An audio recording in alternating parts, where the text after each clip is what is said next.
दोस्तों, वैसे तो आसमान की तरफ जब भी हमारी नजर जाती है हमें हर तारा एक जैसा लगता है, लेकिन सच तो ये है कि हर तारा अपने आप में अलग होता है, जिनकी अलग अलग एक्टिविटी चलती रहती है। जैसे गैस के ठंडे बादलों के बीच एक तारे का जन्म, तो कहीं अपना पूरा जीवन जी चुका तारा सुपरनोवा बनने की तैयारी में, तो कहीं दो ब्लैक होल के मर्जर से एक बड़े ब्लैक होल का बनना। लेकिन तारों की कई ऐसी घटनाएं भी हैं जिसके बारे में हम अब तक बहुत कम ही जान पाए हैं। वो इसलिए क्योंकि हमारा ब्रह्मांड इन सब का इतिहास ठीक से संभाल कर रखने में असफल रहा। ऐसा ही एक स्टेलर चमत्कार है जिसके बारे में हम आज के वीडियो में आपको बताने वाले हैं, जो बहुत लंबे समय से हमारी नजरों से छिपा हुआ था, जिसका नाम है क्विज़ार। हाल ही में जेम्स वेब स्पेस टेलीस्कोप में क्विज़ार्स की ऐसी जोड़ी को ढूंढ निकाला, जिसमें से एक ऐसा है जो पूरी की पूरी गैलेक्सी को तबाह करने की ताकत रखता है। स्वागत है आपका ऑर्बिट इंडिया में। तो क्या आप भी एक्साइटेड है इसके बारे में जानने के लिए? तो आखिर तक बने रहे हमारे इस वीडियो के साथ। लेकिन उससे पहले आइए जानते हैं ये क्विज़ार आखिर है क्या। क्विज़ार यानी क्वासी स्टेलर रेडियो सोर्स। ये गैलेक्सी का बहुत ज्यादा चमकीला कोर होता है, जिसे एक बहुत बड़े ब्लैक होल से एनर्जी मिलती है। जब गैलेक्सी के सेंटर में मौजूद एक बड़ा ब्लैक होल एक्टिवली अपने आसपास के तारों और धूल को निगल रहा होता है, तब हमें एक क्विज़ार मिलता है। दोस्तों, एक बहुत बड़े ब्लैक होल का वजन सूरज के मास से लाखों से कई अरब गुना ज्यादा हो सकता है। 1950 के दशक में रेडियो सर्वेज में पहली बार खोजे गए क्वेज़ार्स नॉर्मल स्टार्स से एकदम अलग रेडियो फ्रीक्वेंसीज पर बहुत ज्यादा उत्सर्जन यानी एमिशन करते थे। नॉर्मल स्टार्स में रेडियो वेवलेंथ्स में 0 एमिशन होता है, लेकिन ये रेडियो सोर्सेस पॉइंट सोर्सेस थे जो गैलेक्सी की तरह फैले हुए नहीं थे, इसलिए उन्हें क्वासी स्टेलर रेडियो सोर्सेस नाम दिया गया। हालांकि ब्लैक होल्स खुद इनविजिबल होते हैं, लेकिन वे अपनी ताकत को बढ़ाने के लिए अपने आसपास के मटेरियल का इस्तेमाल करते हैं। ये और कुछ नहीं बल्कि एक्रीशन डिस्क होते हैं। जैसे जैसे ब्लैक होल के चारों ओर ज्यादा से ज्यादा स्टार मील जमा होते जाते हैं, फ्रिक्शन की वजह से ज्यादा गर्मी पैदा होती है और आपको एक चमकती हुई एक्रीशन डिस्क मिलती है। असल में ब्लैक होल को हम मास को एनर्जी में बदलने वाला बेहतरीन इंजन कह सकते हैं। लेकिन क्विज़ार की बात करें तो क्या लगता है आपको वो कितना खाते होंगे? चलिए हम बताते हैं। एक नॉर्मल क्विज़ार 1 मिनट में 100 पृथ्वी के बराबर मास खा सकता है, और जितना ज्यादा वे खाते हैं उतना ही वे चमकते हैं। यही वजह है कि क्विज़ार ब्रह्मांड में सबसे चमकीले और सबसे गर्म पिंडों यानी बॉडीज में से एक है। एक नॉर्मल क्विज़ार पूरे मिल्की वे से हजारों गुना ज्यादा रोशनी को बाहर निकालता है। यही वजह है कि इतनी दूर होने के बावजूद वे रेडियो लाइट में इतने चमकते हैं। क्विज़ार का आकार उस गैलेक्सी के मुकाबले बहुत बड़ा होता है जिसके सेंटर में ये घूमता है।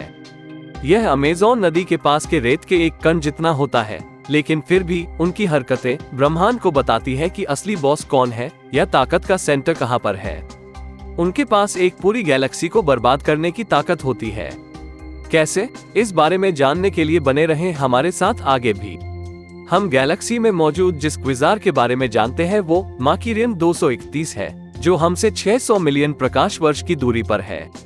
कोई चीज जितनी दूर होगी वो उतनी ही पुरानी होगी। वैसे क्विज़ार की ज्यादा पॉपुलेशन हमसे 10 बिलियन प्रकाश वर्ष दूर है, यानी यह कम से कम 10 बिलियन साल पुरानी है। चलिए अब जानते हैं कि क्यों क्विज़ार गैलेक्सी के हत्यारे होते हैं।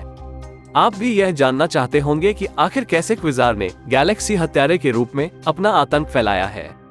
दरअसल ठंडी गैस से तारे बनते हैं।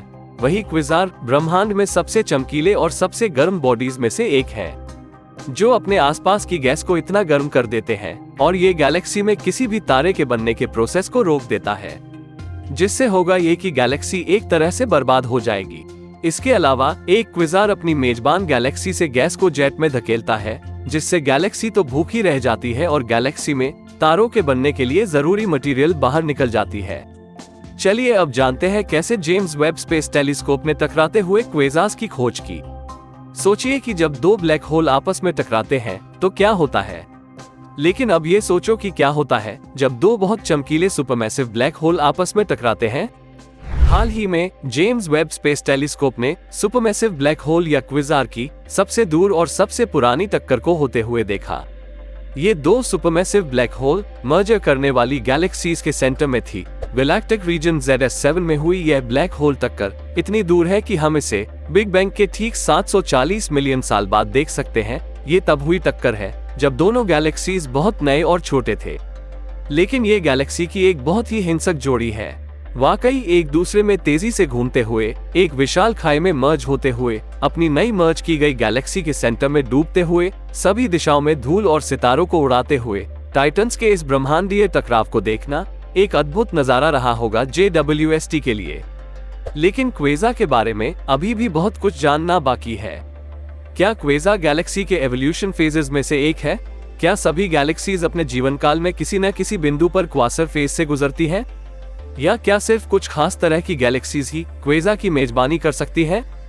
इन पहेलियों के जवाब जानने के लिए अभी भी शोध जारी है। हमारी गैलेक्सी सैजिटेरियस ए के केंद्र में मौजूद सुपरमैसिव ब्लैक होल निष्क्रिय है और इसकी एक्रीशन डिस्क इतनी पतली और धुंधली है कि इसे क्वेज़ा नहीं कहा जा सकता। ये ब्रह्मांड का एक और रहस्य है जो पृथ्वी पर जीवन को संभव बनाता है, क्योंकि इतना करीब एक क्वेज़ा इतना हाई एनर्जी रेडिएशन को बाहर निकाल सकता था कि अगर उसका जेट हमारी ओर होता तो पृथ्वी बंजर हो जाती, और अगर उसका जेट हमारी ओर नहीं होता तो हमें अपने आसमान में सूर्य जितना चमकीला प्रकाश का एक और स्रोत मिल सकता था।